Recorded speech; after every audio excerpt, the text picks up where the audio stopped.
Humanos, sejam bem-vindos a mais um Conta Aqui, seu amigo Anderson Bravo, implorando sempre que você compartilhe, comente, se inscreve no canal, dá uma moral aí, diz aí, que é quem aqui na mesa? O convidado de hoje é quente, hein? O convidado de hoje cara, é trator de esteira.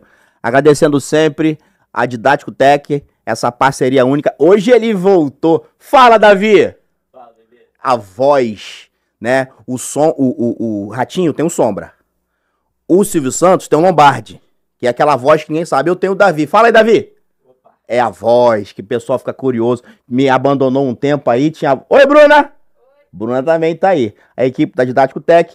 Peço que você se inscreva no canal, comente, compartilhe. Tô recebendo hoje aqui. Gente, deixa eu falar uma coisa aqui antes de começar oficialmente. Conta aqui. A gente tá, eu acho que quase uma hora conversando. Eu já chorei. Já fui ministrado aqui pra eu liberar perdão, já aqui. Já rolou um mistério profundo aqui, já aqui. Porque o cara é... Eu vou dizer que ele é meu amigo, né? Nunca tomamos um café assim na minha casa, mas ele é meu amigo. Sou fã dele, literalmente, sem demagogia, sem hipocrisia. Otônio de Paula Júnior, deputado federal. Seja muito bem-vindo, cara. Anderson Bravo, que alegria estar aqui com você no Conta Aqui. Que alegria, você... Misericórdia, mas esse cara tem uma voz que para tudo, vai. Deixa eu dizer uma coisa aqui a quem está chegando na Terra agora, né? E conhece pouco a história dos terráqueos. Na verdade, Anderson foi e é uma grande referência para a nossa geração. Eu estou com 46, você está com quantos anos? 49. 49, então nós somos da mesma geração. Deixa eu só te interromper, sem querer te interromper. Eu tenho uma peculiaridade, que é o seguinte, você nasceu em lar cristão. Sim, claro. Eu me converti com 19. Não, sim. Então eu sou mais velho de idade, sim, mas sou mais novo de conversão. Sim. Então quando eu cheguei no mercado, podemos dizer assim, eu era o mais velho, sim, mas ao mesmo tempo eu era novão, tipo, não entendia muito bem. Por isso que eu pagava altos micos, até hoje eu pago. Eu não tenho um linguajar, você é um cara que tem postura, sabe falar. Eu sou, meu irmão. Sabe por que eu inventei seres humanos? Porque eu acabei com todos. Então, seres humanos, eu cumprimento todo mundo. E aí, ser humano, beleza? Se o cara falar que não é ser humano também, né, irmão? Essa galera que inventa cada dia alguma coisa, ele pode dizer que é A, que é B, mas ser humano ele é. Pô, cara, eu tô muito feliz de te receber aqui. Mas deixa eu contar. Conta. O Anderson sempre foi um grande referencial para nossa geração, conforme ele disse, né? A sua conversão foi bem mais tarde. Mas já logo após a sua conversão, Deus o chamou e lhe dotou de uma capacidade ministerial, de uma capacidade de poder se comunicar com a igreja do Senhor. E, conforme ele disse, nunca tomamos um café juntos, um na casa do outro, mas o respeito sempre foi mútuo, né? E Deus é tão bom que agora permite que a gente esteja juntos aqui. E é uma alegria muito grande, Anderson, estar aqui nesse espaço. E é um negócio de Deus mesmo, velho. É verdade. Porque vou contar um negócio que você não sabe. Eu tava em casa uma sexta-feira, 10 e tal da noite. Tem um amigo meu que tá passando por um processo. E ele me ligou sexta-feira.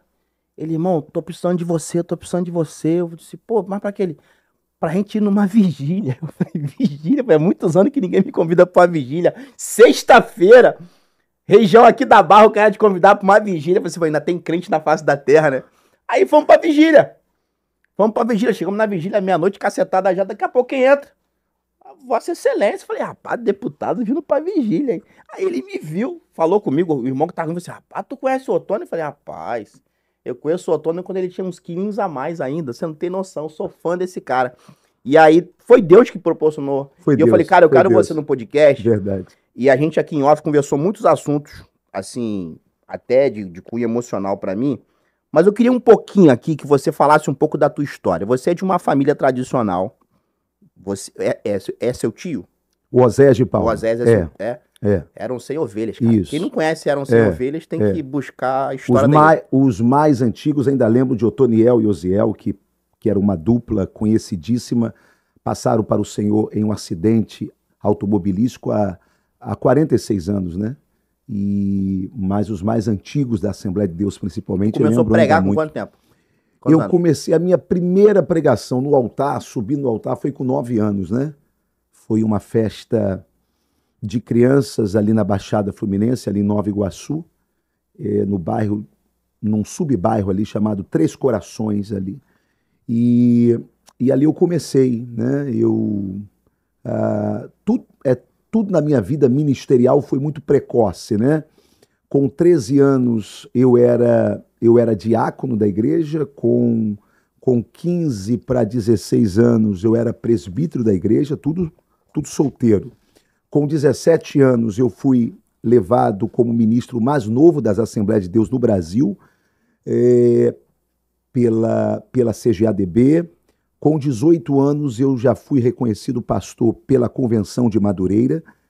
Com 21 anos eu me casei, com 21 anos eu me tornei presidente da UMADER, União de Mocidade das Assembleias de Deus do Estado do Rio de Janeiro, pela SEADER, que é uma convenção ligada à CGADB.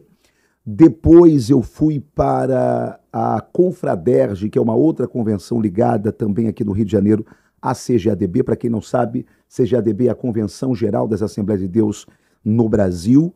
E lá eu fundei, nessa Confraderge, eu fundei a JUADERGE, Juventude Unida das Assembleias de Deus no Estado do Rio de Janeiro.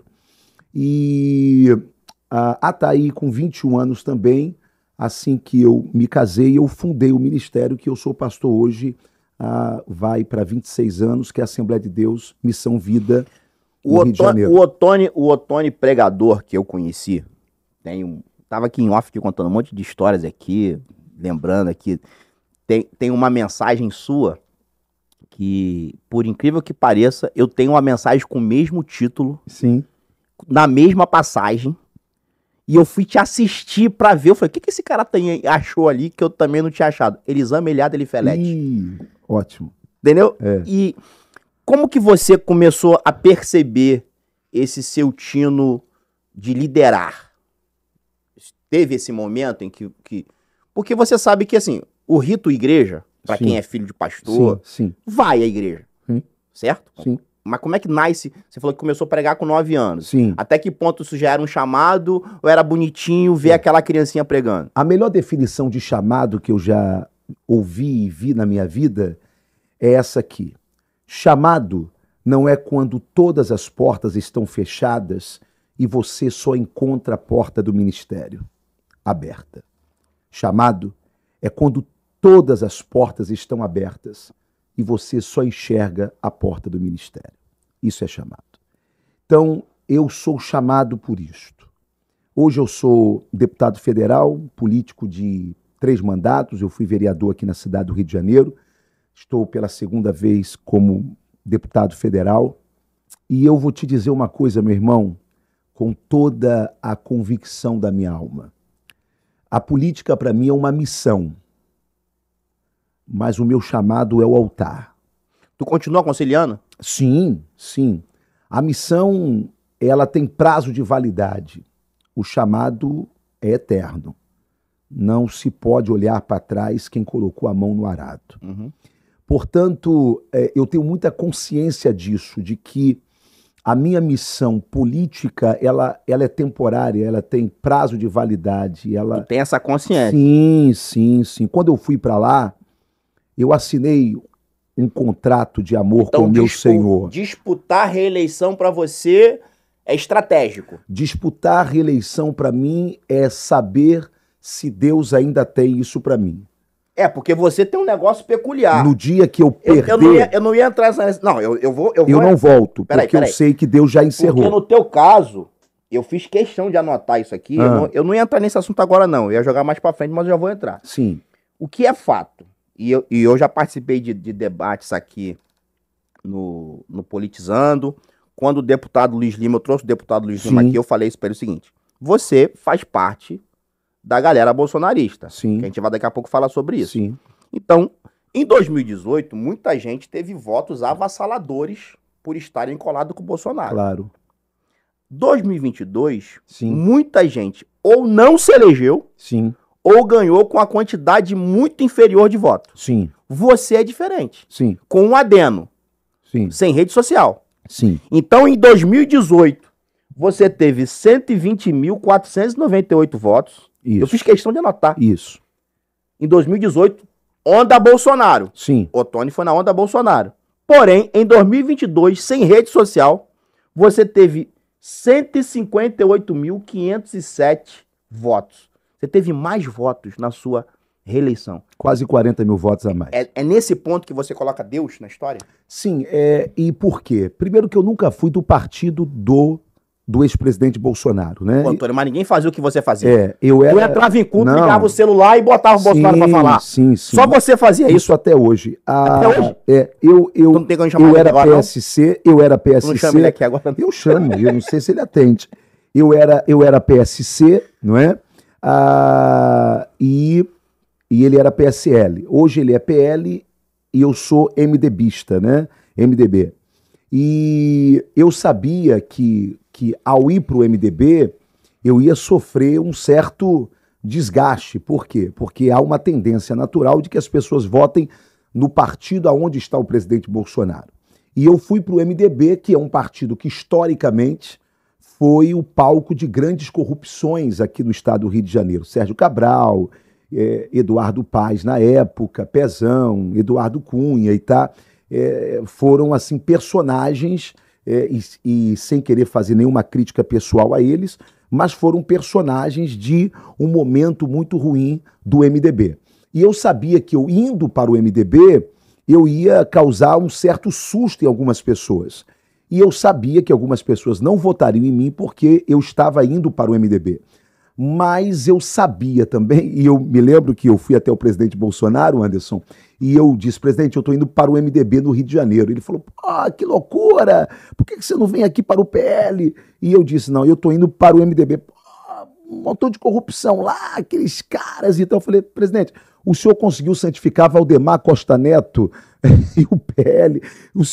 Eu acho que eu tenho um pouquinho desse tino de dar uma nova roupagem e uma nova cara, até porque não é o partido que faz o político, é o caráter do político que lhe faz, não é?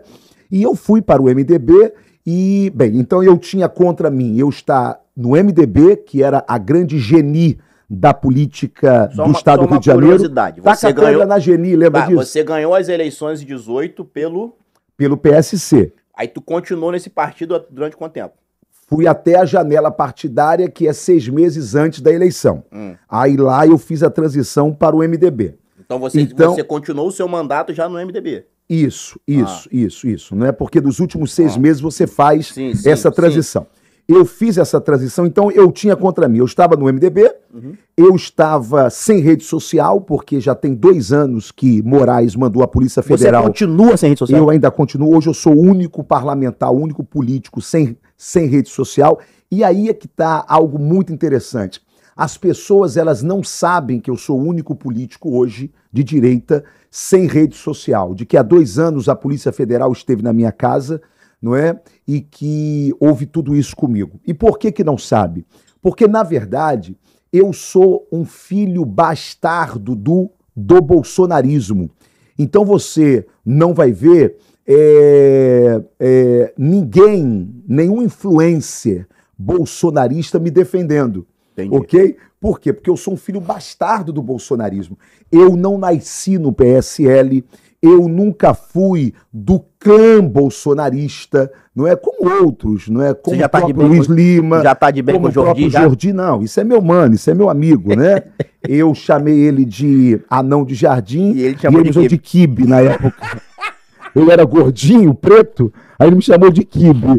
Aí agora essa pergunta aqui, aí agora que a gente voltou a ser amigos, né? Aí ele me chama de Cáfita agora, porque eu tô magrinho, né? Mas, bem, então eu nunca fui desse clã. Então, eu nunca tive ninguém me defendendo. Olha, o Ottoni está sem rede, tá. Não é? Então, eu sem rede social. Quando eu fui criar, Anderson, uma rede para eu dizer que eu era candidato, Moraes mandou derrubar. Então, eu enfrentei uma eleição sem rede social. Jordi mesmo disse para mim de que antes da eleição, ele aí me chama, ele fala assim para mim, Ottoni, você acha que você vai ter quantos votos? Eu falei, pô, Jordi, não sei, cara, eu tô sem rede social. Ele falou, cara, a gente tá calculando que você deve ter uns 60, ou seja, a metade, você teve 120, não é? O seu pai, ele é candidato também, não sei se você vai se conseguir fazer. Aí eu Eu, né? Aí eu falei assim, não, Jordi, eu acho que eu tenho menos, cara. Eu acho que eu devo ter 40 mil votos, 50 mil votos. E olhe lá. Mas eu sabia do meu trabalho, né? Aí, quando a urna abriu, eu aumento quase 40 mil votos e consigo eleger papai com 70 anos, deputado estadual pelo Rio de Janeiro. Tá certo?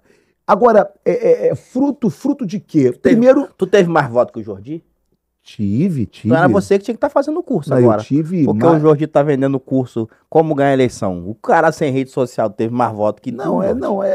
Fica chateado comigo não, Jordi. Vou te trazer aqui. Não. Isso é Jordi, mano. Isso é Jordi, amigo demais. E é um cara que é um grande referencial. Hoje ele é líder da nossa oposição lá. Um cara muito aguerrido, um cara muito especial. Mas, Anderson, na verdade, a política, ela é muito cíclica, cara. Então, e você precisa tomar muito cuidado com o poder, né? Por quê? Porque o poder, ele é algo inebriante. As pessoas, elas me perguntam dizendo assim, qual é a diferença do que você viu na política para o que você viu ao longo de todos esses anos no altar? Eu digo, nenhuma. Tá. Talvez na questão do altar, a política seja um pouquinho mais sincera, porque a hipocrisia do altar, ela se reveste de um manto de santidade e de divindade, e ela é uma hipocrisia que noja Deus. A hipocrisia da política, pelo menos ela é mais honesta, porque ela não envolve Deus nessa parada, né? E o cara é aquilo ali e pronto, acabou. Então, mas o que eu vi no altar? Quais são os inimigos que eu enfrentei no altar? São os inimigos que qualquer homem do altar, que qualquer homem chamado por Deus sempre enfrentou. Qual é? Poder, dinheiro e sexo. Por exemplo, qual é o cara mais poderoso da igreja? O cara mais poderoso da igreja é o pastor da igreja. Dele é a última palavra, não é? Eu digo sempre de que um pastor da Assembleia de Deus, você pode até matá-lo, mas ele é igual um leão, ele vai matar 10 primeiro antes de cair, isso antes de morrer. É um cara poderoso. Poder, dinheiro. O pastor, ele é um cara poderoso, não é? O pastor é um cara que o tesoureiro da igreja é o cara da própria confiança dele, portanto, eu conheço o dinheiro. Eu conheço um que a igreja dele tem 20 anos, ele muda a líder de mocidade, muda a líder das irmãs, muda a líder, mas o tesoureiro... Porque o cara que ele ali acredita, não é isso? Não é ali que ele... Não que ele confia. Então, poder, dinheiro e sexo. Qual é o cara mais atraente da igreja? Ele pode ter barriga, ele pode ser gago, ele pode ser fanho, ele pode ser qualquer coisa, mas é o cara mais atraente da igreja. Por quê? Porque o que atrai uma mulher não é o que nos atrai. O que nos atrai a uma mulher é o olhar, é o físico, é o estereótipo. Não é isso? A mulher não. Ela é atraída pelo poder. Não é isso? Então, é o pastor. Então, quando você pega a Bíblia, você pega a lei de Deus para o rei. Se eu não me engano, Deuteronômio 30. O Senhor diz assim, está proibido ao rei ter 3 coisas. Acúmulo de cavalos, poder. Acúmulo de riquezas, dinheiro. E ele não podia ter harém, o rei de Israel, sexo. Portanto, há trocentos milhares de anos atrás, Deus já havia revelado o que iria lidar com o poder. Quais os espíritos malignos que iam estar ao lado do rei para tentar derrubá-lo. Poder, dinheiro e sexo. Foi isso que eu encontrei, Anderson, quando eu fui para a política. Mas eu já enfrentava esses demônios lá. Ou seja, eu era o cara mais poderoso da igreja e nem por conta disso eu me tornei vaidoso ou prepotente. Eu era o cara que indicava o tesoureiro da igreja e nem por conta disso eu roubei a igreja. Eu era um cara que, para as mulheres, eu era o cara mais interessante e nem por conta disso eu me tornei um prostituto. A máxima é a seguinte, quem vence no altar, vence em qualquer lugar. Quem vence no altar, vence na política. É isso. Eu obrigatoriamente, era um assunto que eu também ia deixar para frente, mas eu vou entrar agora aqui. Você fez um paralelo de política, igreja, altar. Você falou da hipocrisia. Você, como um candidato que fez uma campanha junto com o Bolsonaro. Eu vou ser muito sincero com você aqui, não tem nenhuma conotação de te ofender, mas eu defendo essa tese daquilo que a gente conhece um pouquinho de Bíblia, talvez você conheça muito mais do que eu. Tu não acha que a derrota do Bolsonaro, e não tô nem entrando no mérito aqui se houve ou não fraude, não começa quando vocês, pastores, conhecedores mais da Bíblia do que ele, Bolsonaro... Então eu te falo já. Calma, deixa eu acabar de falar. Peraí, você é o convidado, eu sei que você é o convidado. Você vai falar... Não. Você vai falar sobre a história do mito. Não. Não. Então eu vou entrar nessa história do mito, tá? Não, eu sou... Eu vou entrar. Não, eu vou falar uma coisa... Eu vou entrar. Que eu tenho certeza que você não viu, porque quem sou eu na fila do pão, mas eu fui um dos primeiros, para não dizer o único, no Brasil, a me posicionar quando o Bolsonaro começou a dar entrevista e usar João... 3,16. Não, 8,32. Isso 8,32. E conhecereis a verdade e a verdade vos libertará. E ele começou a falar isso para dizer que o governo dele era sério, que não tinha corrupção e que a verdade sairia. E você conhece a Bíblia, que quando a terminologia verdade ali é sobre Jesus. Sim. Então ele pegou um texto bíblico que fala de Jesus para falar sobre a verdade dele. O Bolsonaro falar isso, eu entendo. Porque o Bolsonaro não conhece Bíblia. Os pastores concordarem com isso. A minha questão é, não teve nenhum pastor e falar assim, presidente, não usa esse texto mais não. Pô, até aqui, velho. E aí eu vou já adiantar para você ter liberdade para falar. Quando o altar começou a se transformar num ambiente de vota, Bolsonaro. No altar, cara. Sim. Ninguém pensou que naquele dia tinha uma mãe ali orando por um filho nas drogas, alguém com problema, que vai para um ambiente chamado culto. Eu vou para culto para adorar a Deus e para apresentar minhas necessidades. E chego lá, tem uma surpresa do presidente. Pô, legal, o presidente tá aqui, veio pro culto, maneiro. Mas o ambiente foi transformado. Sim. E eu não vi, se você viu, você pode me falar, ninguém dos grandes líderes que tinham acesso de chegar e falar assim, pô, aqui não vamos entrar nessa seara, não. Sabe aquela frase que nunca comeu melado quando come se lambuza? Foi o que aconteceu com a igreja. Eu me lembro que teve um dia que eu disse para o presidente Bolsonaro, nós estávamos indo para Belém e eu fui com ele de avião, lá na comitiva dele. Chegando em Belém, eu disse a ele assim, presidente, eu estou para lhe falar algo há muito tempo e quero aproveitar agora. Não, fala, Tony. Presidente, toda vez que o senhor entrar no templo e alguém começar a gritar, o povo começar a gritar, mito, mito, mito, mito, presidente, repreende isso, manda parar, o senhor vai agradar a Deus. Ele falou, por quê? Eu disse, presidente, o senhor sabe quando nós, evangélicos, queremos elogiar alguém, o trabalho de alguém, o que alguém fez na igreja, fez para a obra de Deus, a gente diz assim, irmãos, vamos aplaudir a Jesus pela vida do Anderson Bravo. Nós nunca aplaudimos o Anderson Bravo diretamente. Por quê, presidente? Que nós temos tanto medo de dividir a glória que é do Senhor. E que ele não divide com ninguém? Que a gente oferece o aplauso ao Senhor pela vida de alguém. Então, quando alguém lhe chama de mito dentro do culto, isto ofende ao Senhor, presidente, não é? E ele me ouviu e aí naquele dia eu me lembro que ele ainda pediu para que o povo parasse, mas aí depois houve outras cenas semelhantes. Anderson, eu acho o seguinte, por que Bolsonaro ganhou em 2018? A boa mão de Deus permitiu isso. Bem, se eu acredito que nenhuma autoridade é constituída sem a permissão de Deus, eu tenho que entender que se Bolsonaro perdeu em 2022, também foi a boa mão de Deus. E a teoria da fraude? Ou Deus perdeu o controle. Mas e a teoria da fraude? Ou Alexandre de Moraes é maior do que Deus. Ou uma possível, mas não comprovada, uma possível fraude eleitoral, Deus perde o controle. Não. Se Bolsonaro ganhou em 2018, permissão de Deus.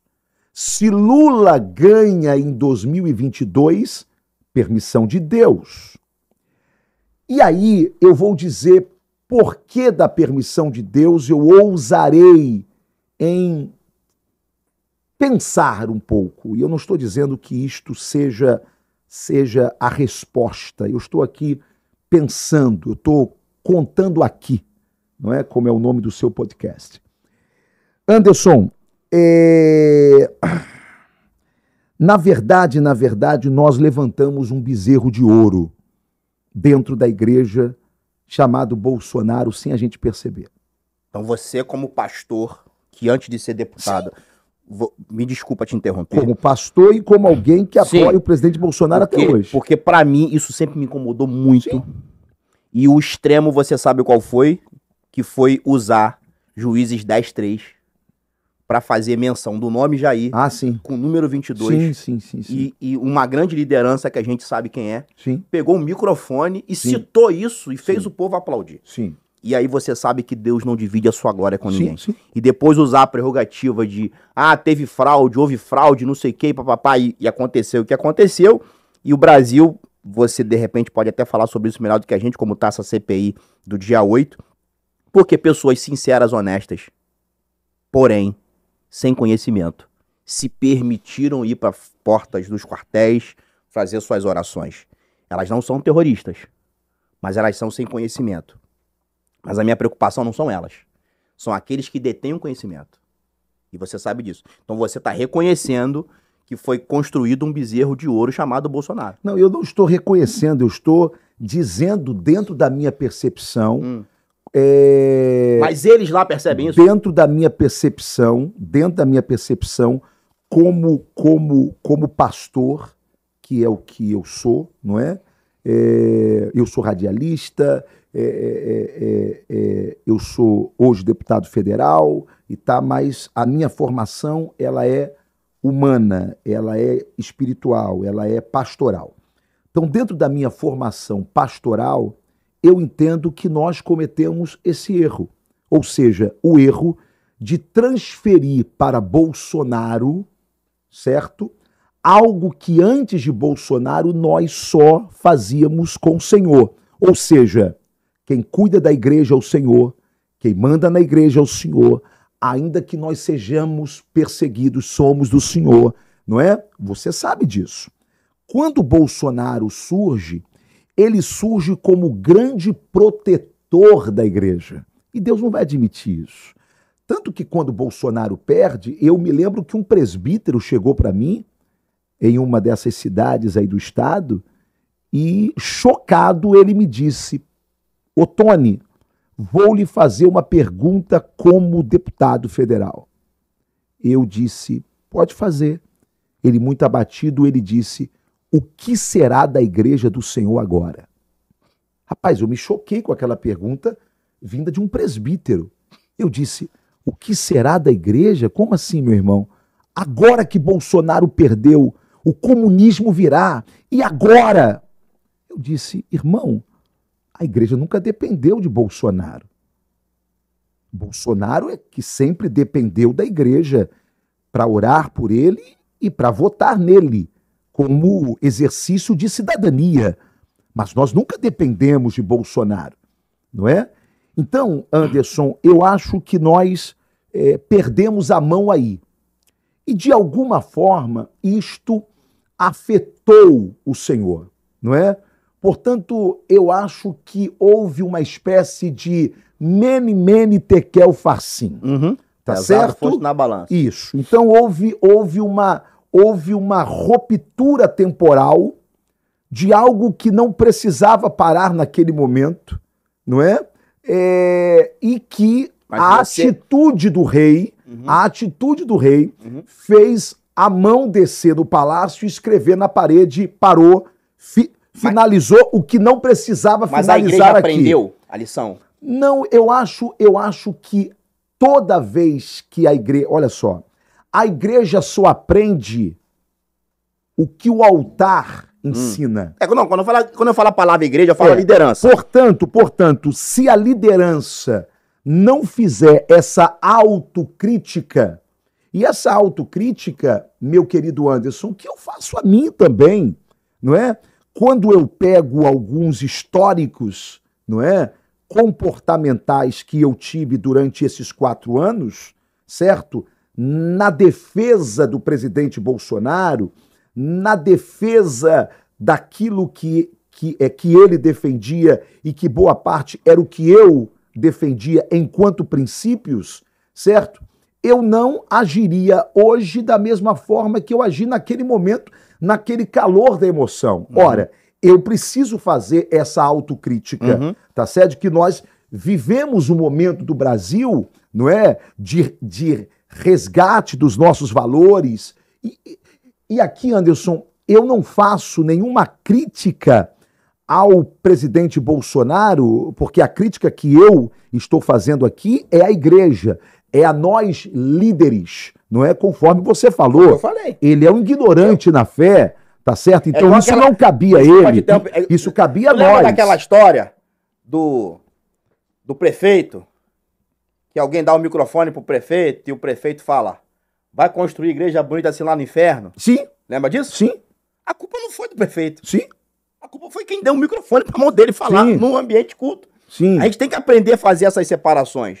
Eu Claro. tenho minhas reservas com o Bolsonaro, mas eu entendo perfeitamente que a galera que estava ao redor dele, do ponto de vista, líderes religiosos, que a gente entende ter conhecimento, deixaram ele nadar nessa situação. Sim. A outra questão também que é muito importante a gente entender é a seguinte, nós cometemos um erro ali naquele momento e até hoje esse erro ainda persiste na cabeça de muitos irmãos, o seguinte, eu nunca votei em Lula, tá? Amém. Eu, Ottoni, Glória a Deus. nunca votaria em Lula, Aleluia. nunca votei no PT e nunca votaria no PT, tá certo? Glória a Deus. Sou hoje oposição ao atual governo, mas não sou daquela oposição do quanto pior, melhor. Não, eu não sou daqueles que torcem para o avião cair porque não gosta do piloto. Porque eu e minha família estamos dentro do avião. Você é oposição. Certo? Eu não sou aquela oposição do Lula ladrão, Lula ladrão. Eu quero saber. Isso Porque é ladrão de 9 dedos. Tu sabe que surgiu a ideia do que o Ottoni virou a casaca. Ah, não, mas olha só, desde que eu me entendo político em Brasília, eu sou visto como o muda-casaca, como mesmo? Isso traidor. Ele vai trair, ele vai trair, reforma ele vai trair, ele vai trair. E, olha, ele vai trair. Deixa eu falar rapidinho aqui sobre a reforma, senão aí eu perco aqui. Desculpa. Não. Essa minha linha aqui de raciocínio. Pronto, agora foi a vez dessa reforma tributária. Olha, o que nós tínhamos e o que nós temos ainda, porque vai ainda levar mais até 2032 para que essa reforma seja ajustada. Bem, essa reforma passa pela Câmara, tá certo? Ela vai agora para o Senado Federal, que é a casa revisora. Qualquer mudança que o Senado faça lá e vai fazer, ela volta para a Câmara para esses ajustes. Na política você aprova não o ideal, você aprova o possível e o viável para aquele momento. Há muitas fake news do que vai ser essa reforma, infelizmente fabricada por quem se diz de direita, contando mentira, criando ilações, destruindo reputações. Fizeram isso agora com o grande Tarcísio, não é? Que é um cara de um caráter maravilhoso, que é um cara seríssimo, governador do maior estado desse país, um cara de uma personalidade firme, não é? E que nunca foi lulista, e que nunca foi petista no que tange a estar defendendo algo em prol do PT. Você tem Zema que concordou, você tem Tarcísio que concordou, você tem o governador do Rio que concordou, você tem os prefeitos que concordaram, ou seja, são todos petistas agora? Não. Na verdade, porque tem aquele vídeo do Bolsonaro lá que vazou. Vamos lá, o texto era muito ruim, o texto inicial, não é? Muito ruim. Só que a PEC nunca foi do governo. A PEC 45, ela é do deputado Baleia Rossi. A PEC 45, que é a PEC da reforma. Certo? O governo colocou muitas emendas ali que transformou a PEC em algo muito nocivo, muito ruim, os governadores foram para Brasília, os prefeitos foram para Brasília para tentar ajustar aquilo, certo? O relator Cajado, deputado Cajado, foi aceitando o que dava para mudar naquele momento. Aliás, o nosso relator não foi ali o Cajado, ele foi de outra MP. Bem, o outro deputado lá, que é do PP também. Bem, então, foi ali ajustando, até que nós chegamos a um texto que fez o Tarcísio fazer aquela reunião onde ele foi execrado, dizendo, gente, esta PEC é nossa, nós iríamos aprová-la no outro governo, não vamos dar essa narrativa para a esquerda. Tanto que Lula, ele faz uma declaração dizendo o seguinte, esta não é a PEC que ele queria, mas é a PEC possível. Ou seja, esta PEC não é de Lula, essa PEC não é de Bolsonaro, essa PEC foi uma PEC do parlamento. Você estava nessa reunião? Sim, não, eu acompanhei Tarcísio o tempo todo, eu estava com ele o tempo todo, em todas essas negociações, até que a gente chegou à seguinte conclusão, nós precisamos mudar a forma com que o Brasil trata os seus tributos. Hoje nós temos um manicômio tributário. Pergunta a qualquer empresário, cara. O que nós temos... Olha, eu tive empresários aqui do Rio de Janeiro ligando para mim e aí dizendo, ô Tony, vota do jeito que tá, porque é melhor do que a gente não ter nada, certo? E vamos ajustando, e vamos apertando aqui o cinto, e vambora, e tá. Essa história de que o Brasil vai acabar por conta dessa reforma, de que vai ter um aumento de muitos impostos por conta dessa reforma. Rapaz, algumas coisas são verdadeiras, sim, outras são lendas, sim. Agora, o que nós precisamos compreender é que qualquer aumento de impostos que nós poderemos ter, o governo vai pagar essa conta. Por quê? Porque está vindo eleição por aí. Agora, é claro que você tem gente que acha que não tem mais eleição no Brasil, de que a esquerda jamais sairá. A minha questão não é essa. De que as urnas elas são sempre fraudadas e tá bem. Ô, Tony, a minha questão é a seguinte, como discutir você estava na reunião. Com quem já desistiu do Brasil. Não, você estava na reunião. Eu não estou entrando no mérito aqui do efeito. Eu tô diante de um deputado que de alguma forma é bolsonarista. Claro. E que estava na reunião. Claro. E na reunião o Bolsonaro pediu para vocês não votarem contra. Não, eu não estava nessa reunião. Que eu tô perguntando. Eu não estava nessa reunião. Isso até porque eu sou do MDB. Ali era uma reunião do PL. Eu quero saber o seguinte. Você ouviu o Bolsonaro assim, não vota, chegou lá. Eu quero entender assim. Não, cara, eu acho que o Bolsonaro não entendeu, então eu vou votar da maneira que eu entendo, que o próprio Bolsonaro não entendeu. É isso? Sim, porque eu não sou bolsominion, eu sou bolsonarista. Bolsominion é aquele cara que entende que o que sai da boca de Bolsonaro saiu da boca de Deus. Bolsominion é aquele que acha que Bolsonaro nunca errou na vida. Bolsominion é aquele que acha que Bolsonaro é vítima de tudo e vítima de todos e que ele não cometeu nenhum erro. Eu não sou bolsominion, eu sou bolsonarista. Talvez ligado ao presidente Bolsonaro, eu tenha sido um dos caras mais críticos até então.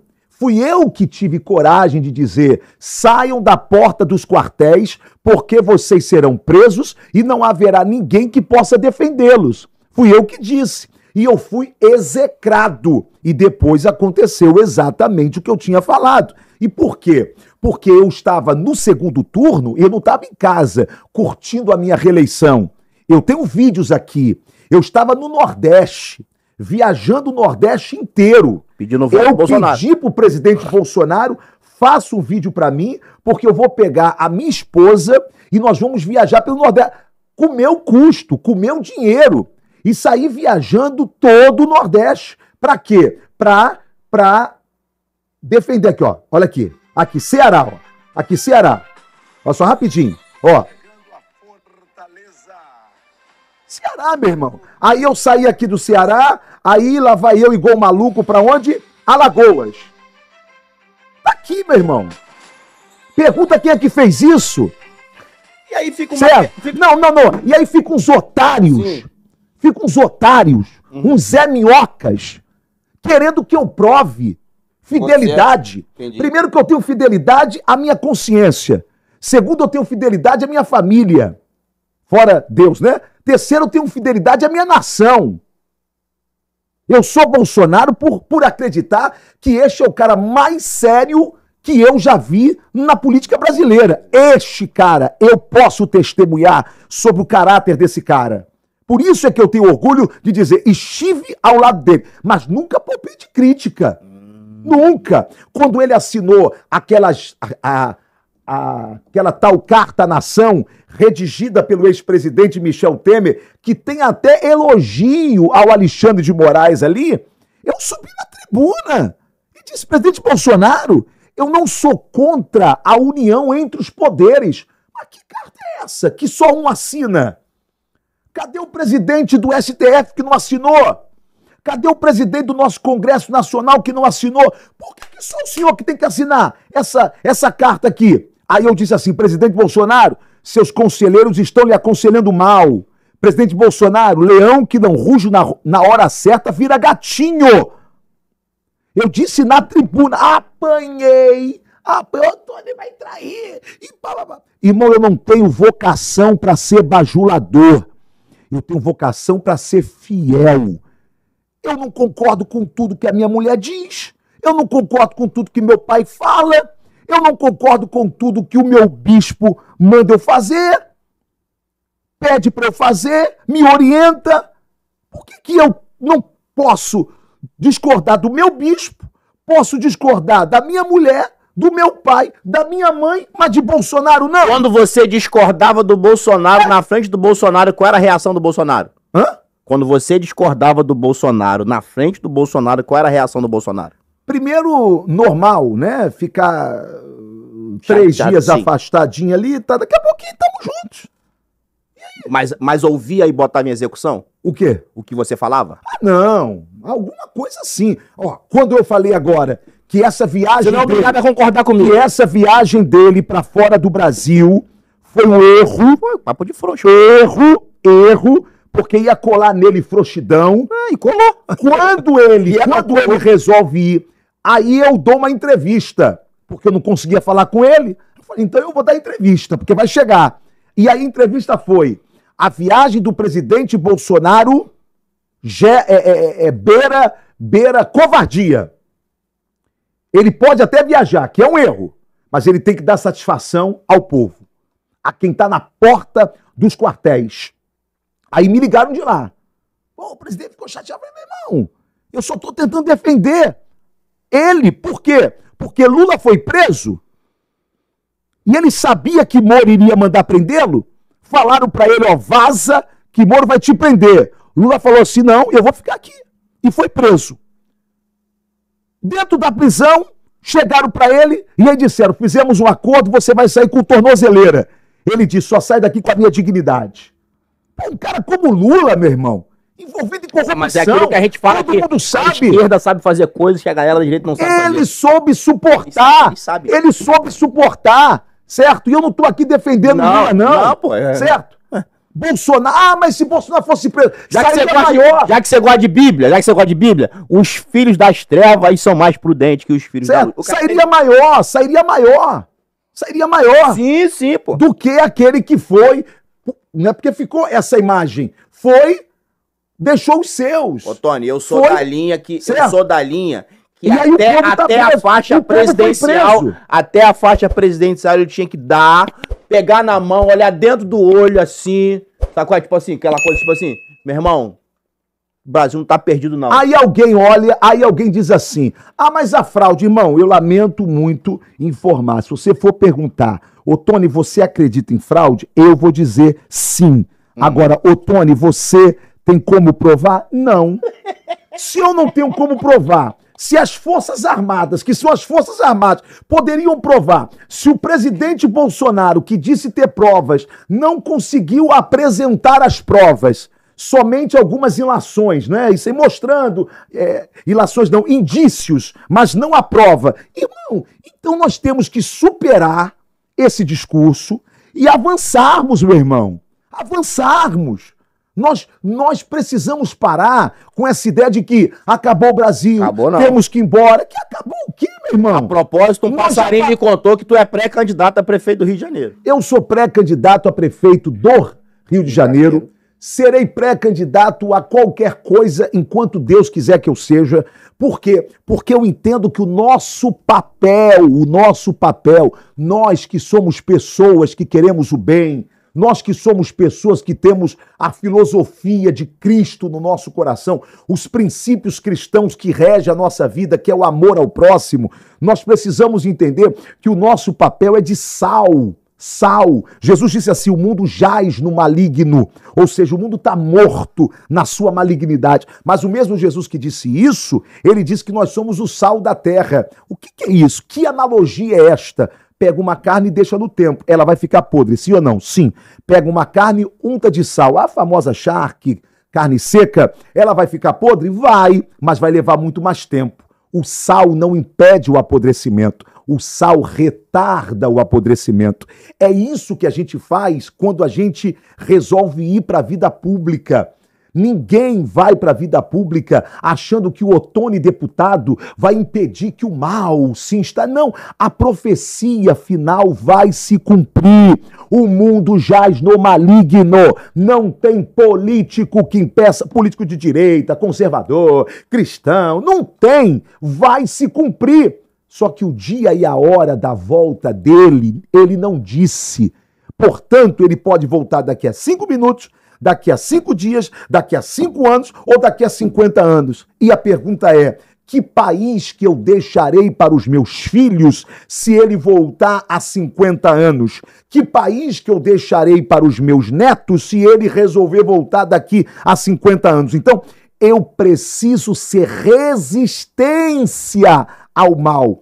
Este é o meu papel na vida política, é fazer resistência. Por isso eu sou pré-candidato a prefeito aqui no Rio de Janeiro. Você é mesmo? Sim, claro que eu sou. Eu fui para o MDB com esta condição de ser pré-candidato a prefeito. E como é que está sendo esse trabalho? Não sou pré-candidato à prefeitura do Rio de Janeiro para ficar fazendo graça não, tá? Balão de ensaio, daqui a pouquinho eu sento com o Eduardo Paes. Hipoteticamente, não. Primeiro que eu não sento com o Eduardo Paes, certo? Certo? Não sento com o Dudu do PT. Ele é o Dudu do PT, certo? Ele escolheu qual é o lado dele, tá certo? Agora, se você perguntar por que você resolveu ser pré-candidato à prefeitura do Rio de Janeiro, por uma coisa só, eu não aguento mais ver a minha cidade mergulhada na violência que ela está, e o prefeito insiste em dizer que isto não é responsabilidade dele, que isso é responsabilidade do governo do Estado. Isso é uma mentira, isso é uma falácia. Na verdade, o artigo 144 da Constituição Federal e logo depois uma lei que Michel Temer assinou, não é? Dando luz ao artigo 144, mostrando que a prefeitura, juntamente com o Estado e com a União, são os entes responsáveis pela segurança do povo. Você quer saber por que a UPP não deu certo no nosso Estado? O que o Estado fez? Pegou o Exército, entrou nessas comunidades, não é, dominadas pelo tráfico, mandou esses caras embora e só precisava de uma coisa, que a prefeitura entrasse com o poder público, não é? Com aquilo que ela poderia entrar, o asfalto, o saneamento, a praça, a reforma da quadra, a reforma da escola, não é? E que ela entrasse com o bem público, tomando a comunidade, levando dignidade para o povo que mora na comunidade. Eduardo simplesmente, que era do MDB na época, Sérgio Cabral, que era do MDB na época, simplesmente resolveu não fazer isto. Resultado, a UPP faliu, porque o Estado só entrou com arma, mas não entrou com dignidade, não entrou dando condição, dando expectativa de um futuro melhor para quem está dentro daquela comunidade. Por que não deu? Porque, na verdade, é algo que eu até digo sempre, eu sou um cara que eu sou contra a cota racial, e eu sou contra a cota racial, primeiro porque eu acho que preto tem a mesma capacidade de qualquer branco de raciocinar, tá certo? E sou contra a cota racial, porque quando a cota racial ela foi criada na seguinte condição: dentro de 20 anos ela terminaria, porque era o prazo que haveria mais condição para a educação de base, para que preto e branco, para que pobre e rico pudesse, a partir da mesma base, romper para a vida, ou seja, a educação infantil. O que a esquerda nesse país fez? Largou a nossa educação de base, o nosso ensino fundamental, foi investir tudo em universidades para fazer militância política, e aí persiste essa desgraça dessa cota racial apenas para ser militância política. Então, aqui voltando aqui ao Rio de Janeiro. Então, nós precisamos entender que nós precisamos ter uma prefeitura que cuide da segurança do nosso povo. Anderson, é impressionante. Você não tem, por exemplo, uma guarda municipal armada. É claro que ninguém quer essa guarda do Eduardo Paes armada, porque é a guarda que só dá porrada em camelô e só multa. Só isso. Essa guarda a gente não quer, certo? Mas nós queremos uma guarda tipo a guarda de Porto Alegre, a guarda metropolitana em São Paulo, por exemplo, que é mais respeitada do que a própria polícia militar. Usa fuzil, cara. Eu sou a favor do seguinte, Anderson: a guarda municipal cuida dos pequenos delitos do dia a dia, do roubo, e deixa a polícia para os grandes delitos. Aqui, agora, o Otônio Pastor tem uma igreja ligada ao Campo de Madureira. Sim. Eduardo tem relações próximas com o bispo Abner Ferreira. Sim. Como é que isso se dará? Se dará que, no Ministério de Madureira, do qual eu faço parte, qualquer manifestação política minha tem que ter a bênção do meu líder. Ou seja, se eu sou deputado federal, eu tive a bênção dele. Se eu sou pré-candidato à Prefeitura do Rio, eu tive a bênção dele. O bispo, ele tem algo que ele diz o seguinte: gratidão não se prescreve. E ele é grato por algumas coisas que o Eduardo lhe atendeu, não na esfera pessoal, mas na esfera da própria igreja. E muitas vezes não da igreja de Madureira, mas de outras igrejas também. E Eduardo atendeu. Agora, isso não significa que ele vá impedir que uma ovelha dele, que um membro do ministério dele, que tem uma carreira política, seja impedido dessa carreira política. Então isso aí está muito claro, não é? Muito conversado, mas muito conversado. Ô Tony, essa questão aí, então você realmente é pré-candidato, presidente Bolsonaro? Na verdade eu sou do MDB, não é? Mas todos os passos que eu dou com a aquiescência do presidente Bolsonaro. Ele é a minha liderança política, não é? Então, não é, a gente se fala, a gente conversa, a gente bate um papo. Te apoiou? Sim. Apesar de eu estar no MDB, ele deu testemunho sobre mim durante a eleição e tal. Então, mas ele é PL, não é? Então, eu não posso aqui falar aqui para você de que o PL vai me apoiar. Agora, o que eu posso falar aqui para você é que eu e aí o presidente Bolsonaro temos uma história e há um certo carinho e há um certo respeito, não é? E a gente conversa, a gente senta, a gente pensa juntos aí sobre o Brasil e pensa juntos sobre o Rio de Janeiro também. E inclusive aquele aqui, ó. Que isso, hein? Olha o quanto tá aqui dando moral. Aqui. Fala, presidente! Presidente Bolsonaro, tudo bem? Nós estamos aqui nesse podcast Conta Aqui.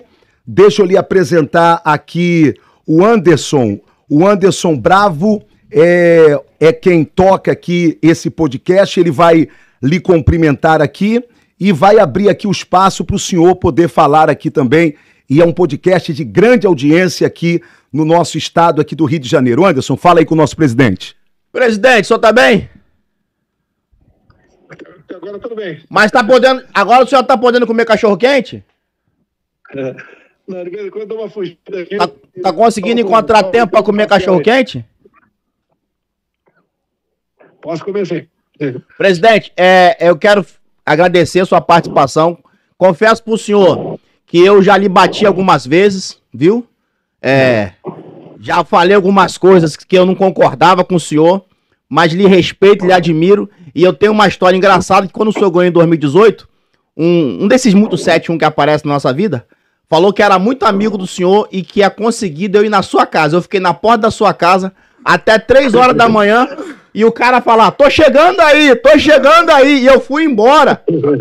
E o cara não apareceu até hoje, porque ele falou, não, eu sou amigo do Bolsonaro e a gente vai na casa dele pra comemorar a vitória, lá em 2018. Eu fiquei até 3 horas da manhã, ali na Barra, e fui embora. Presidente, o Ottoni, ele é um defensor seu árduo, porém crítico quando há necessário. Eu só tenho uma pergunta pra lhe fazer, simples no Conta Aqui. O senhor acredita que uma melhor assessoria, do ponto de vista, aqueles que falam a verdade, é o que às vezes a gente precisa para seguir um mandato melhor? Olha, eu sempre dei espaço para todo mundo conversar. Só que alguns extrapolavam. Eu não queria dar uma sugestão, um palpite, um conselho. Eu queria que fizesse aquilo. Então, entre quem está de fora e quem está de dentro, há uma diferença enorme. É a mesma coisa, eu costumo dizer uma coisa, serve para todo mundo aí, tá? Até pro Ottoni, que é um político que está ficando meio velho aqui em Brasília já. Se eu pagar a missão para você descarregar um caminhão de tijolo em meia hora, você não vai cumprir essa missão. Então, essa missão você precisa de 10 pessoas para descarregá-la em meia hora. Então, tem certas coisas que chegaram para mim em Brasília que era igual a missão para descarregar o caminhão cheio de tijolo. Então, se você não tivesse mais gente do teu lado para fazer a coisa certa e coordenada, não adianta você querer imprimir velocidade que não vai conseguir atingir aquele objetivo. Então, certos conselheiros agem dessa maneira. Descarrega o caminhão aí em meia hora sozinho. Não dá. O senhor, na sua trajetória, teve mais aliados ou mais traidores? Traído nós temos tudo quanto é lugar, né? Até dentro do condomínio, no prédio, às vezes até dentro de casa. Isso que não falta.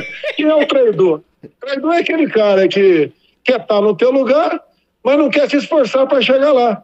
Eu, por exemplo, passei 28 anos dentro da Câmara para chegar a presidente da República. Logicamente, meu objetivo não era esse, só que apareceu a oportunidade. Em aparecendo, eu assumi. E o meu trabalho está aí. Se quiser debater sobre ele, estou à disposição. Quero o senhor aqui no Conta Aqui. O senhor me dá esse privilégio. Eu fiquei sabendo que o rapaz lá do Podpah falou que não te levaria no podcast dele. Se o senhor quiser vir no meu podcast, me dá essa honra de vir no meu podcast. É um podcast simples, porém tem um camarada que gosta muito do senhor. Que Deus lhe abençoe e dê muita saúde, viu? Obrigado. Valeu. Só vim. Um abraço, presidente. Quer fazer alguma pergunta, presidente? Um abraço. Quer? Presidente Bolsonaro, só para a gente encerrar aqui agora, se o Anderson ele me permite, qual é o quadro que o senhor vê hoje da nação brasileira após o seu governo? Eu sei que nós estamos vivendo hoje um momento muito difícil. A gente que está lá no parlamento, a gente está vendo que as coisas estão muito complicadas, não é? Acharam de que, lhe tornando inelegível, isso iria afetar a nossa direita, mas eu tenho certeza de que o senhor ficará muito maior nesse momento, porque se tornará o grande líder que nós sempre tivemos em ti. Mas qual é o quadro que o senhor faz hoje? Qual é a visão que Jair Messias Bolsonaro tem hoje do Brasil? Presidente, tem volta aqueles que estão desesperados, achando que nunca mais nós retornaremos ao poder? Qual a palavra daquele que mais sofreu e mais sofre perseguição por tudo que já fez pelo Brasil? Por favor, presidente, pode falar. Olha só, eu não gosto de me vitimizar, mas ontem mais uma decisão do Ministério Público junto ao Alexandre de Moraes para que ele forneça, obrigue as plataformas a entregarem todo o nome e demais dados de mais de 50 milhões de pessoas que me seguem nas mídias sociais. Isso é uma perseguição ou não é? O primeiro objetivo é quem está seguindo não quer seguir mais, de medo de ser incriminado. São 50 milhões de pessoas, de seguidores. Logicamente tem uma plataforma, segue numa, segue noutra também, então tem no mínimo 30 milhões de pessoas que não seguem. E aí algumas pessoas que até não gostam da gente, seguem por curiosidade. Então essa última que aconteceu. Se você pegar de poucos dias uma declaração de Merval Pereira do Globo, o que ele diz claramente ali? Em conversa com ministro do Supremo, com alguns, eles têm dito que, e se orgulhado, que salvaram o Brasil de uma ditadura com o Bolsonaro. E daí, logo mais na frente, o próprio Merval fala o seguinte: salvaram como? Entregando para o Lula e para os comunistas? Agora, eu pergunto, como é que eles agiram para eu perder a eleição? Não foi fazendo comício aqui no Brasil, porque não teriam aceitação, sequer juntariam meia dúzia de moradores do próprio condomínio. Como é que eles conseguiram isso? E a gente teria muito o que falar aqui, a gente vai analisando o que está acontecendo, é uma coisa realmente que nos causa muita surpresa. E respondendo o Ottoni, me tornaram inelegível por 8 anos baseado no quê? Eu vou responder para vocês. Baseado num encontro meu com embaixadores, onde eu mostrei um inquérito. Aqui comigo, por coincidência, onde eu mostrei um inquérito que foi aberto em novembro de 2018, que estava apurando fraude nas eleições de 2018, a minha eleição com alguém. Em poucos dias, a Polícia Federal resolveu deixar de molho, deixar em banho-maria esse inquérito. E está até hoje, 5 anos, o inquérito está aberto. O que é mais grave, depois que eu divulguei esse inquérito para os embaixadores, daí foi que o TSE, de Barroso, de Alexandre de Moraes, carimbaram como confidencial esse inquérito. Então, eu fui julgado e condenado por um inquérito que vocês não podem ter conhecimento e numa reunião com embaixadores. E o inquérito que não era confidencial, né, presidente? Sim, não era até o momento que eu tornei público ele. Então tem 3 páginas de todo o inquérito, são algumas centenas de páginas, 3 que interessam. Se vocês tomarem conhecimento dessas 3 páginas, que se resumem em 30 segundos, vocês vão cair para trás.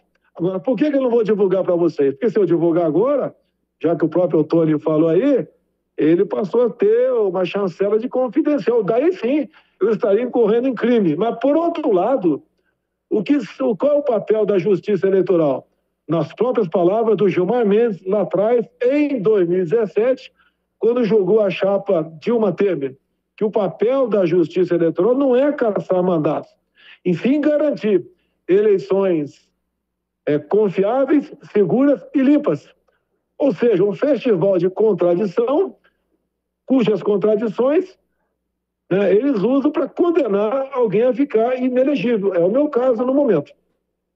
A pergunta é, só para terminar, e eu quero agradecer a esse espaço aqui do Anderson Bravo, aqui no Conta Aqui. Presidente, a pergunta é, tem jeito? Dá para ter ainda esperança? E eu estou perguntando isso para quem mais sofreu esse processo todo, para quem foi mais execrado nesse processo todo.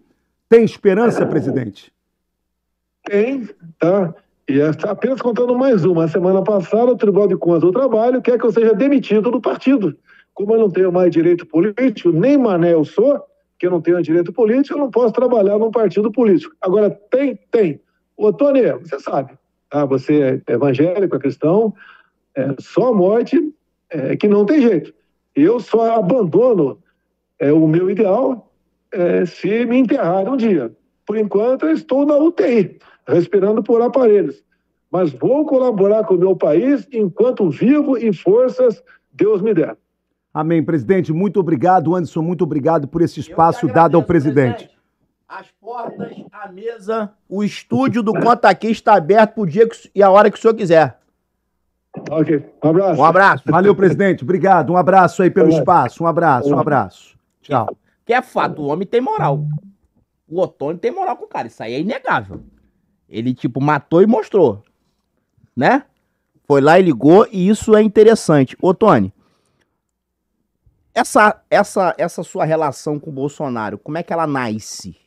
Ela nasce em 2017, quando eu fui eleito vereador na cidade do Rio de Janeiro, e a onda Bolsonaro ainda não tinha surgido, estava ainda começando, e eu passei a pegar aquelas revistas, isto é, Época, Veja, que começava a bater no Bolsonaro, e eu pegava, subia com a revista, e na tribuna, enquanto vereador, eu defendia o então deputado Jair Messias Bolsonaro, que eu nunca tinha visto na minha vida, apesar de ter tido 400 mil votos em 2014 como deputado federal. Mas eu nunca tinha visto o Jair na minha vida. Mas eu estava defendendo. Eu não sabia que o filho dele, o Carlos Bolsonaro, que era do meu partido, pegava essa minha fala e mandava para ele. Aí o Jair me ligava dizendo: Ottoni, tudo bem? Eu falei: ô, capitão, tudo bem? Olha só, muito obrigado aí pela sua defesa. Posso colocar na minha rede social? Ou seja, ainda não tinha onda, hein? Ou seja, ele precisava de alguém defendendo ele. Ter conteúdo. Naquele momento ele só tinha um Magno Malta para isso, e eu fui o segundo político para isso. E aí ele colocou uns 5 pronunciamentos meus.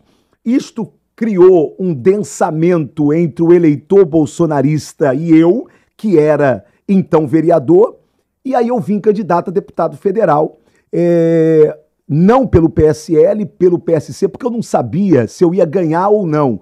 Se eu fosse para o PSL e perdesse, eu podia perder o mandato, né?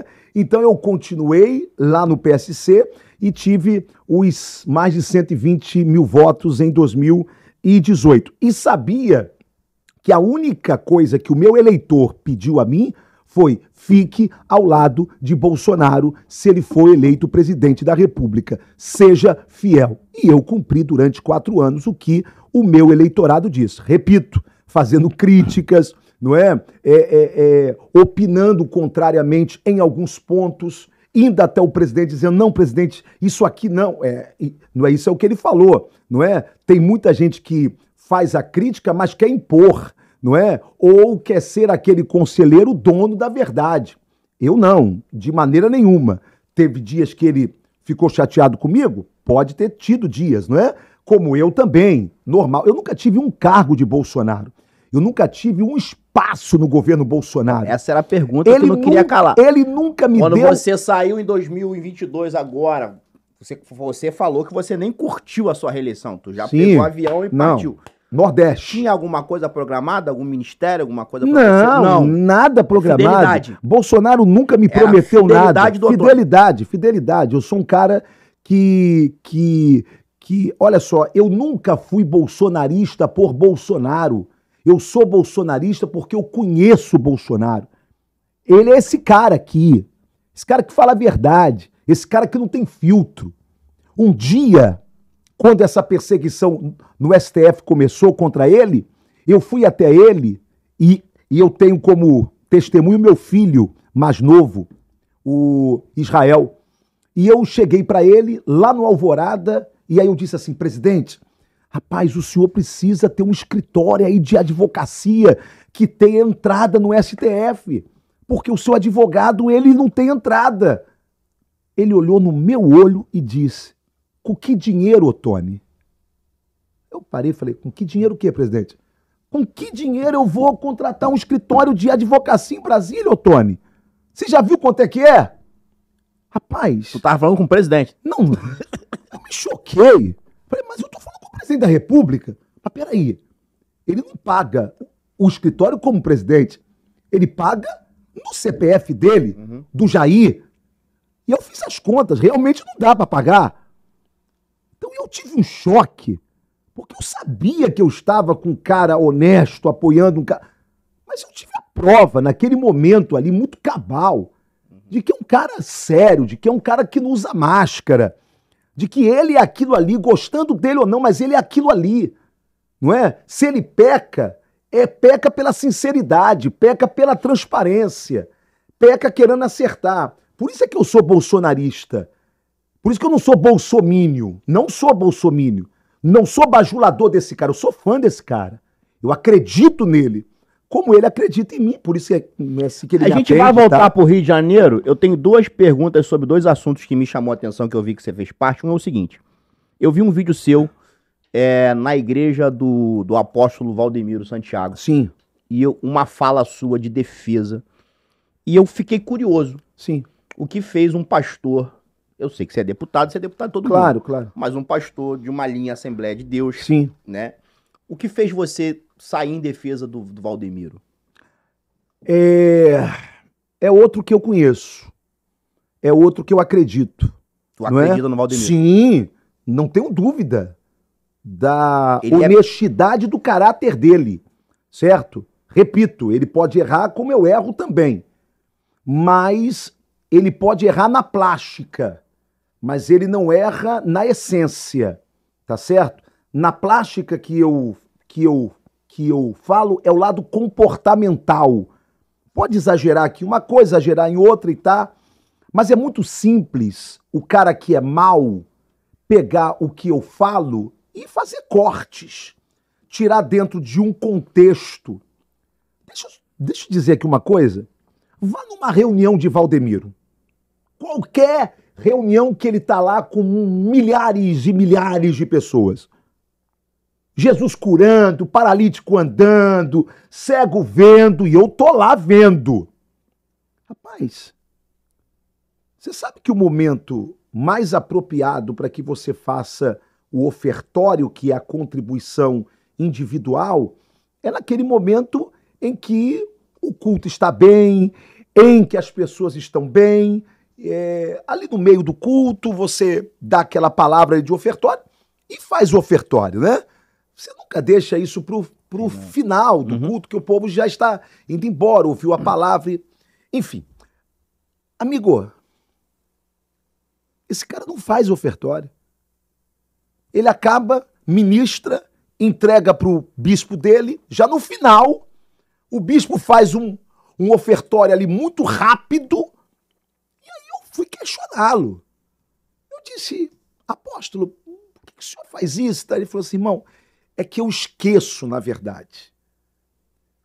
Na verdade, ou eu me preocupo com as finanças, ou eu me preocupo em me santificar para você ver o que você viu aqui, que são os milagres do Senhor que acontecem aqui.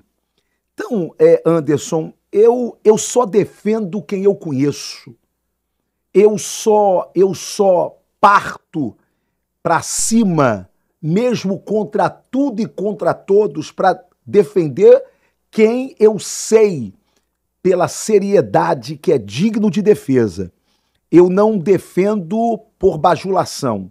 Eu não defendo por interesses pessoais. Não é por isso que eu defendo e posso dizer que sou amigo hoje do apóstolo Valdemiro Santiago e de toda a Igreja Mundial do Poder de Deus, por eu conhecer, primeiro, o caráter desse homem.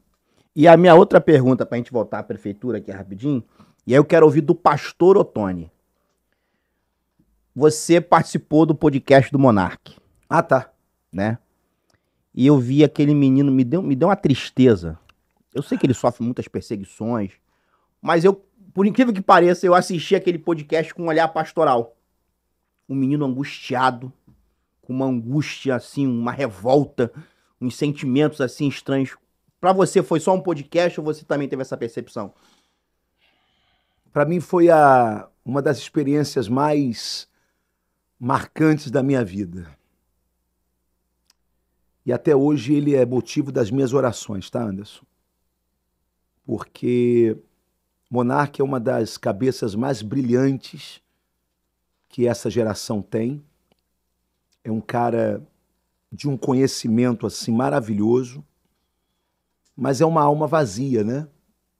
É uma alma sem Deus e sem esperança. E ele transmite isso muito, né? Eu não consegui me ater aos assuntos políticos. É um cara Tem uma hora que ele desbrava assim. É um cara que eu tô aqui falando aqui com ele enquanto ele tá ali, não é no baseado dele, e não é porque senão ele não funciona, e ele diz, e tá, olha só, você é pastor, eu posso, falei, irmão, fica à vontade, dá o tapa que você quiser dar aí, e eu ali falando, ali com ele, ali do amor de Deus, e pai, no ar, eu digo para ele tomar cuidado, eu digo para ele de que o Brasil precisava dele, não é, para ele se manter vivo, para ele se manter de pé, de que não estava tudo perdido conforme ele achava, não é isso? Sabe, Anderson, essa onda de desesperança que querem colocar no povo brasileiro, isso é diabólico, cara, sabe? Porque quando a gente perde a esperança, a gente perde a fé, perde tudo, sabe? É por isso que eu coloquei aqui Bolsonaro aqui para falar e para que ele próprio diga, não tem jeito, sim. Mas essa onda de desesperança você não vê não só no universo político, mas em muitas instituições, até a própria igreja. Sim, mas é porque... Cara, eu tive em Campo Grande, final de semana, fui pregar numa igreja, cara, uma igreja do lado da outra. Sim. E eu falei, cara, e como é que tem tanto desigrejado? Sim.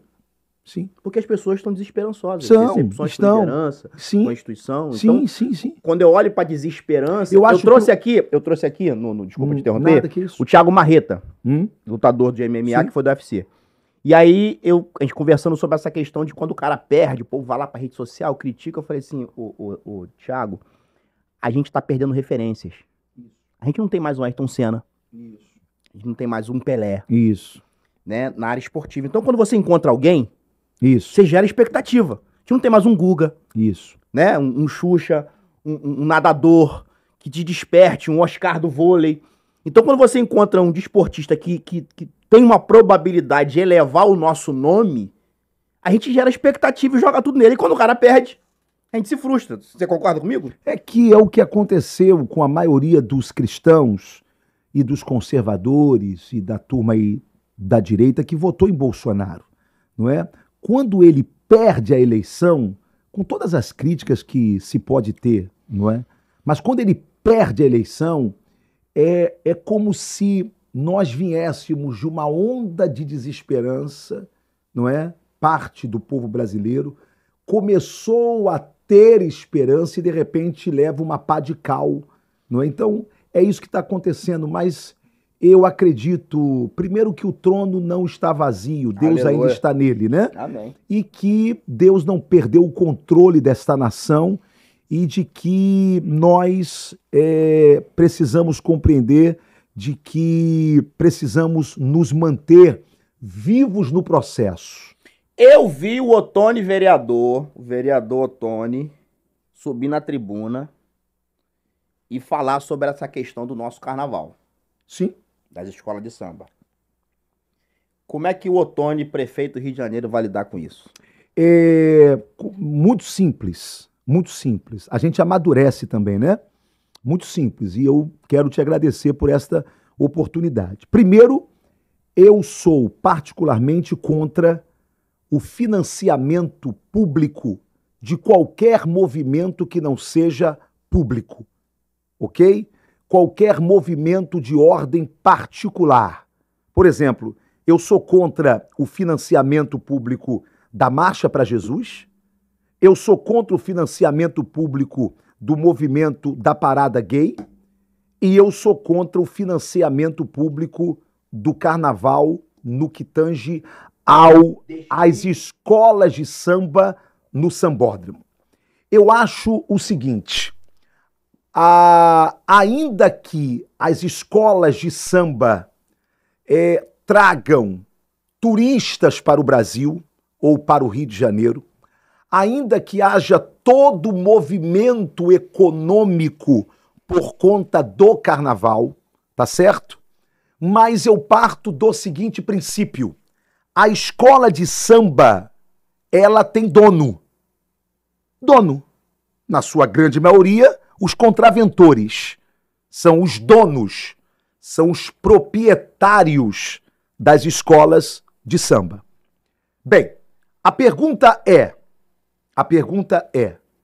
o Flamengo não atrai turistas para o Maracanã? O Flamengo ou o Fluminense, ou o esporte, o futebol, não movimenta a economia local todas as vezes que há um jogo no Maracanã?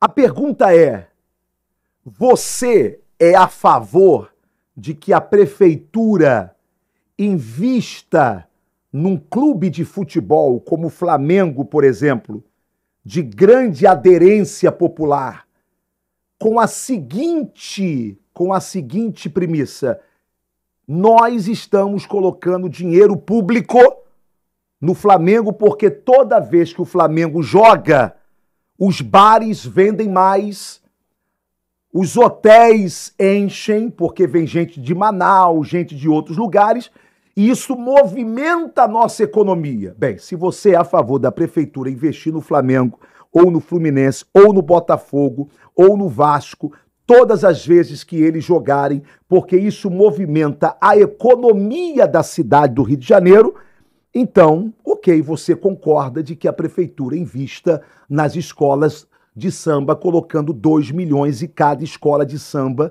todos os anos, fora todo o aparato público que se coloca por conta do carnaval.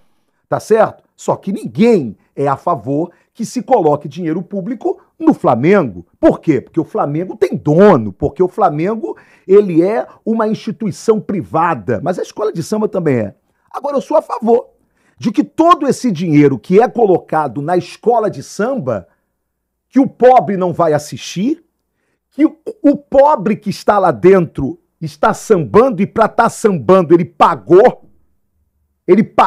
comprou todo o adereço dele, ele veio pagando a escola, então nada ali é de graça, nada. Quem está naquelas arquibancadas pagou e pagou caro, portanto aquele é um evento privado. Se é um evento privado, não poderia ter dinheiro público? Eu entendo que todo esse dinheiro poderia ser posto, sabe aonde? Poderia ser posto nos blocos carnavalescos. Porque ali sim está a essência da festa do carnaval.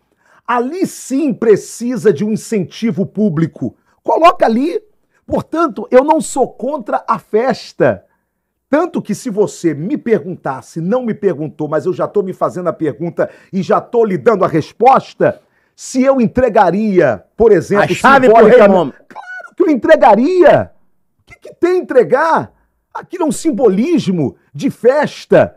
Quem quiser achar que aquilo ali você está entregando a chave da cidade para o capeta, porque aquilo ali você é autoridade e o capeta... Pelo amor de Deus, que ridículo. Que ridículo. Meu irmão, pelo amor do Senhor, entrega. Não há nenhum problema naquilo. É um gesto que você faz, tá certo? E aonde que eu estaria se eu fosse prefeito? No sambódromo? Sambando? Não, porque eu tenho os meus princípios. Eu estaria, sabe aonde? Eu estaria nos hospitais do município, certo? Rodando a cidade, como síndico da cidade. Eu não ia viajar, eu não ia embora, eu não ia fazer turismo religioso e ia abandonar minha cidade. Não.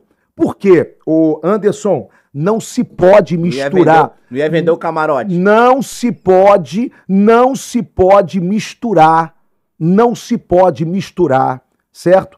Os princípios de fé que o cidadão político tem com as práticas políticas que ele precisa enquanto, por exemplo, mandatário do município ou mandatário do estado. Você não pode fazer essa mistura. Por quê? Porque se você fizer essa mistura, aí sim você está cometendo o crime de misturar a sua fé e fazer a sua fé prevalecer sobre aquilo que é público. Eu não serei prefeito dos evangélicos, eu não serei prefeito dos católicos, eu não serei prefeito dos ubandistas, eu não serei prefeito das religiões de matriz africana, eu não serei prefeito dos ateus, eu serei prefeito de todos. Até daqueles que não votarão em mim, até daqueles que não concordarão em mim. O meu secretariado vai ter que expressar isso. Ali eu posso ter ali um secretário que ele é espírita, eu posso ter um que é evangélico, eu posso ter um que não crê em Deus, Por quê? Porque eu preciso de gente competente. Uma equipe técnica que não tem nada a ver com religiosidade e nem com expressão de fé. Até porque caráter não tem fé. Positivo. Caráter não tem religião. Tem muito crente picareta, tem muito católico bandido e tem muito o bandista honesto. Então não tem essa, tá certo? Princípio é princípio, não tem religião.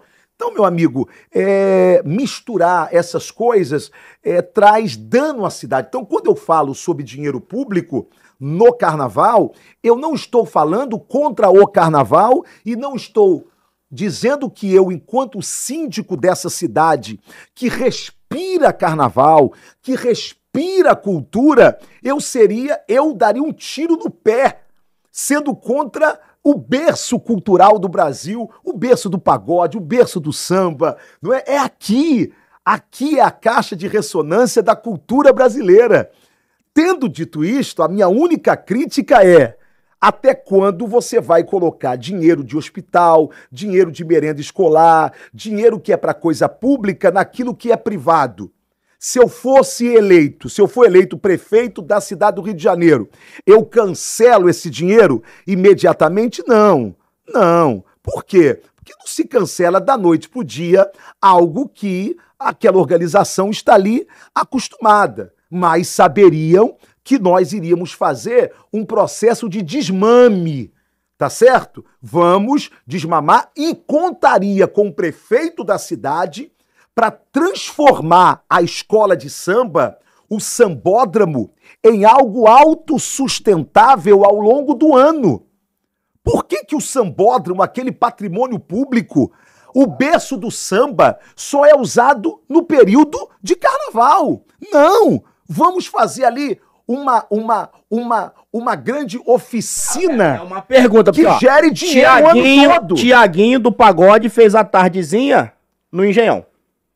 A Ludmilla fez o pagode dela lá na parte olímpica. Ninguém usa o sambódromo. E aí, nem o pessoal do samba usa o sambódromo. Por que aquele bem público ali fica largado? Não pode. Aquilo ali pode ser autossustentável. Nós podemos atrair turistas para a cidade do Rio de Janeiro durante o ano todo. Ainda tem aquelas escolas ali? Tem. Mas só que a gente precisa... a cidade ali do samba, né, que você está falando. Não, dentro do sambódromo tinha CIEPs. Não tem mais? Não. Quando criaram o sambódromo, tinha o CIEP. Sim. Lembra disso? Tinha. Não tinha CIEP ali? Tinha. Então não tem mais. Não. Então o que acontece? Hoje ainda funciona algumas coisinhas, mas muito diminutas ali dentro. Dado o tamanho que você está falando. Muito diminuto ali, pode ser usado muita coisa. Bem, o que eu estou falando é o seguinte, falamos sobre o turismo. Qual é o grande petróleo do Rio de Janeiro? O grande petróleo do Rio de Janeiro não é essa borra preta que a gente chama de petróleo. O grande petróleo do Rio de Janeiro, até porque isso é finito, o grande petróleo do Rio de Janeiro é a cultura e a vocação turística do Rio de Janeiro. Só que hoje, a Torre Eiffel, lá em Paris, recebe mais turistas do que o meu Rio de Janeiro. Aliás, do que o Brasil. E ainda mais do que o meu Rio de Janeiro. Tem mais gente indo para Paris para ver aquela armação de ferro que parece enorme, mas é pequena, certo? Do que vir no meu estado ou vir na minha cidade. Por quê? Aí eu volto a dizer, a questão da violência. Enquanto nós não resolvermos a questão da violência, e isto, enquanto nós não tivermos um prefeito que diga, esta é uma responsabilidade minha também, minha enquanto ente participativo da nossa federação. Ou seja, já é constitucional de que município, Estado e União precisam juntos trabalhar pela segurança do nosso povo. Não dá para a guarda municipal ficar cuidando apenas de estátua, de bem público, porque não existe maior patrimônio público no Rio de Janeiro do que os próprios cariocas. O Otônio num debate com o Dudu vai ser maneiro. Dudu do PT? Isso vai ser legal. A gente tá caminhando pro final. Lembra quando a gente estudava, que tinha complete a frase? Sim, mas aí vai ser... Aí a professora vai assim, pode ser com as suas próprias palavras, lembra disso? Entendeu? Okay. Não vai ter as opções, não. Okay, então eu vou te fazer aqui, aí você completa a frase. Vamos lá. Ser deputado federal é muito bom por quê? É muito bom porque eu descobri que na política, que sem a política você pode abençoar no varejo, mas com poder político você pode ser bênção no atacado. É por isso que eu vim para a política e é por isso que eu tenho orgulho de dizer que eu sou político. E ser político e ser deputado federal é muito ruim, por quê? É muito ruim porque a gente não consegue fazer tudo o que imaginava que poderia fazer. É por isso que eu preciso e quero sair do executivo, do legislativo e vir para o executivo. Porque mesmo com o poder do bom tem um lado ruim. E o lado ruim é o poder da entrega. Eu sou um fazedor de leis e um fiscalizador do executivo. Eu quero entregar, eu quero mudar a vida do meu povo, mas eu só mudo se eu estiver no lugar certo. Tem algum projeto seu lá em Brasília que ainda não foi, que você tá assim...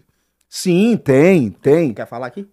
E não foi ainda, desde lá do primeiro mandato? Tem agora um que eu acho que é muito especial, que é conceder aos motoristas de aplicativo, por um período de 2 anos, certo? Eles terem o direito de terem a mesma condição que os nossos irmãos taxistas têm, que é a isenção do imposto que se cobra quando você compra um veículo, o IPI. Ou seja, hoje nós temos mais de 300 mil motoristas de aplicativos no estado do Rio de Janeiro, uma gente ralando, trabalhando, sem condição nenhuma, sem nenhuma proteção trabalhista, e quem é motorista de Uber sabe disso, não é? Quem é motorista de aplicativo sabe disso, e eu acho que o Estado poderia conceder a esse cara pelo menos essa oportunidade, ele comprovando, não é para todo mundo, não basta você agora, não, ele comprovando de que a única subsistência dele é o aplicativo. Ele não tem outro meio de subsistência, não é? Então, teria toda esta regulação, mas o Estado concederia a ele o mesmo privilégio ou a mesma oportunidade, nem seria privilégio, que hoje os nossos amigos taxistas teriam. Esse é um projeto de lei que me orgulha muito e eu gostaria muito de vê-lo aprovado, porque eu acho que é um pouco mais de dignidade que a gente dá a esse trabalhador que rala pra caramba e que não tem hora para entrar no serviço, não tem hora para sair do serviço, é um ganha-pão frenético e a gente precisa estender a mão para essa gente. A Igreja Evangélica Brasileira precisa de? A Igreja Evangélica Brasileira precisa de temor a Deus, porque se ela perde o temor, ela se torna apenas uma associação recreativa da fé. Para que ela continue sendo igreja, o coração dela precisa ainda estar como o de Isaías. Eu vi o Senhor e eu vou morrer e eu vou perecer, porque sou um homem pecador, de lábios impuros e que habito no meio de um povo de impuros lábios. Então, o temor a Deus, que é o princípio da sabedoria, é o que a igreja precisa e não pode perder. O Brasil está caminhando para? O Brasil está caminhando para um novo tempo. Diante de grandes crises nascem grandes oportunidades. Deus está permitindo muita coisa acontecer nesse país, não porque o abandonou, mas porque deseja que ele se desperte e volte os olhos para ele. Não é Bolsonaro a solução desse país, não é a direita a solução desse país. Cristo sempre foi a esperança desse país. E principalmente nós, como cristãos, seja evangélicos ou católicos, nós precisamos lembrar disso todos os dias. A nossa esperança não está na política e nem nos políticos, ainda que nós os elejamos e ainda que a política seja a única forma de nós mudarmos a vida do nosso povo, mas a nossa esperança está no Senhor. O maior sonho do Ottoni de Paula é? O maior sonho do Ottoni de Paula é deitar naquele caixão e poder olhar para mim mesmo e dizer, cara, você entrou aí, mas não está levando contigo nenhum sonho. Todos eles você conseguiu, pelo menos, tentar realizar em vida. Eu quero morrer sem levar um sonho para o cemitério. Olha para aquela câmera lá, só as considerações finais, fica à vontade. Não pode pedir voto ainda, mas tudo bem. Terráqueos, é isso mesmo? Seres humanos. Seres humanos. Terráqueo não pode alguém dizer que tem fora, entendeu? Ah, tá. Ser humano é ser humano. Entendi. É todos, é todas. Agora tu pode usar até essa na câmera. Tá. Não, é seres humanos. Seres humanos. É seres humanos, pronto. Seres humanos. O cara vai dizer também que não é, pô? É. O cara vai meter uma lei dizendo que não é seres humanos? Ser humano? Pode ser, né? Ele pode ser o que ele quiser ser. Então, seres humanos, quero agradecer esta oportunidade de estar aqui com o Anderson Bravo, no Conte Aqui. Quero agradecer muito você que teve paciência de nos acompanhar, de acompanhar aqui o presidente Bolsonaro, que entrou aqui ao vivo. E quero apenas dizer que, contar apenas um caso aqui rapidinho que aconteceu comigo. Eu tinha 9 anos de idade e eu estava na casa de minha avó e era tempo de goiaba na goiabeira. E eu me lembro que pequeno, eu acordei de manhã e vi aquela goiaba amarelinha e eu estendi meu braço e perninha curta, bracinho curto, 9 anos, eu estendi o braço para pegar aquela goiaba linda que estava diante de mim, mas eu não consegui alcançar, então um primo meu veio, pegou a goiaba, olhou na minha cara, sorriu, eu pensei que ele ia me entregar a goiaba e ele comeu a goiaba na minha cara. Eu fiquei com muito ódio dele, com muita raiva. Passaram-se, eu acho que 3 ou 4 anos, eu já estava com uns 12 anos de idade, mais ou menos, já tinha crescido, e eu estava na casa da minha avó naquele mesmo tempo de goiaba na goiabeira. Eu nem me lembrei, mas quando eu olhei aquela goiaba, me veio aquela memória, sabe, de 3, 4 anos atrás. Parecia, Anderson, a mesma goiaba, parecia o mesmo galho. E eu me lembro que eu estendi a mão e peguei a goiaba e comi a goiaba. Aí, depois que eu cresci, eu pensei nisso, nesses 2 momentos da minha vida, um com 9, que eu era pequeno, e outro com 12, que eu era maior. Por que eu não peguei aquela primeira goiaba e peguei aquela segunda goiaba? E aí eu descobri que eu não peguei aquela primeira goiaba, não foi porque Deus não tinha aquela goiaba para mim, é porque eu não tinha tamanho para alcançá-la. E depois eu cresci e peguei a goiaba. Aí eu aprendi, Anderson, que há momentos na nossa vida que a gente deixa de alcançar algumas coisas, não é porque Deus não tem para a gente, é porque a gente não tem tamanho ainda para alcançar. Então, não desista de tentar pegar a sua goiaba. Se não alcançou ontem, talvez alcance hoje. Se não alcançar hoje, talvez seja amanhã. Mas uma hora você alcança. Deus está te fazendo crescer. E um dia a goiaba vai vir na sua mão. Continue tentando.